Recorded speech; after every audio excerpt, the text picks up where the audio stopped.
गेल्या वर्षीच्या तुलनेत यंदा कोल्हापूर जिल्ह्यातील धरणांमध्ये आत्ताच 90% पाणीसाठा झालाय।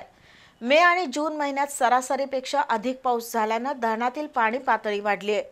वास्तविक जुलै अखेरपर्यंत धरणात 50% पाणीसाठा असावा असा केंद्रीय जल आयोगाचा नियम आहे। पण यंदा जोरदार पाऊस झाल्यानं जुलै महिना संपायच्या आतच जिल्ह्यातील सर्व धरणं तुडुंब भरण्याच्या मार्गावर आहेत। ऐनवेळी पाऊस वाढून पूरपरिस्थिती उद्भवली तर जलसंपदा विभागाला तारेवरची कसरत करावी लागणार आहे। दरम्यान शेती आणि पिण्यासाठी पाण्याची टंचाई भासणार नाही याची दक्षता घेत संभाव्य पूर नियंत्रणासाठी जलसंपदा विभागानं नियोजन केल्याचं कार्यकारी अभियंता स्मिता माने यांनी सांगितलं। यावर्षी मे महिन्यातच तुफान पाऊस झाला। जून महिन्यातही मान्सूननं दमदार हजेरी लावली, त्यामुळे कोल्हापूर जिल्ह्यातील सर्वच धरणातील पाणीसाठ्यांमध्ये झपाट्यानं वाढ झाली। केंद्रीय जल आयोगाच्या सूत्रानुसार जुलै अखेरपर्यंत धरणामध्ये 50%पेक्षा अधिक पाणीसाठा असता कामा नये, पण जुलै महिना संपण्यापूर्वीच कोल्हापूर जिल्ह्यातील सर्वच धरणांमध्ये 73%पेक्षा अधिक पाणीसाठा आहे। धरणातील पाणीसाठ्यावर पूर परिस्थितीचं बरंचसं गणित अवलंबून असतं, त्यामुळे धरणातील पाणीसाठे आत्ताच नियंत्रित करा अशी तज्ज्ञांकडून मागणी होतीये। या पार्श्वभूमीवर जिल्ह्यातील धरणांमधील सध्याच्या पाणीसाठ्याची स्थिती पाहूया ग्राफिक्सच्या माध्यमातून।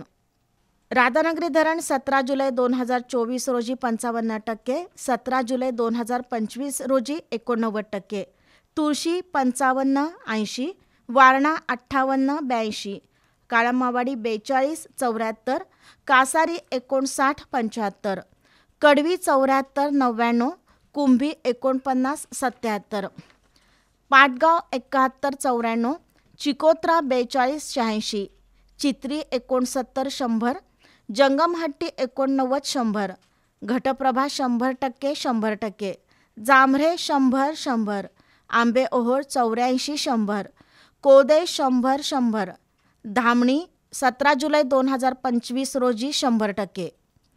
राधानगरी धरणात सध्या 89.94% पाणीसाठा आहे। पंचगंगेला महापूर आला आणि त्याच वेळी राधानगरी धरणाचे स्वयंचलित दरवाजे उघडले तर महापुराची स्थिती गंभीर बनते। यापूर्वी 26 जुलै ते 8 ऑगस्ट या कालावधीत कोल्हापूरला महापुरानं विळखा घातल्याचा अनुभव आहे। यंदाही जुलैचा शेवटचा आठवडा ते ऑगस्टचे पहिले 2 आठवडे मुसळधार पाऊस पडण्याची शक्यता आहे। अशावेळी पूरपरिस्थिती निर्माण झाली तर त्याचवेळी धरणातील पाणी सोडण्याची वेळ आली तर गंभीर परिस्थिती निर्माण होऊ शकते। या पार्श्वभूमीवर कार्यकारी अभियंता स्मिता माने यांच्याशी संपर्क साधला असता धरणातून पाणी सोडण्याच्या क्षमतेइतका विसर्ग सध्या सुरू असल्याचं त्यांनी सांगितलं। नद्यांची पाणी पातळी कमी झाल्यानंतर पुन्हा धरणातील पाण्याचा विसर्ग करण्यात येईल असं सांगून स्मिता माने यांनी संभाव्य पूर नियंत्रणाचं नियोजन केल्याचं स्पष्ट केलं। पण पाऊस कुणाच्या हातात नसतो।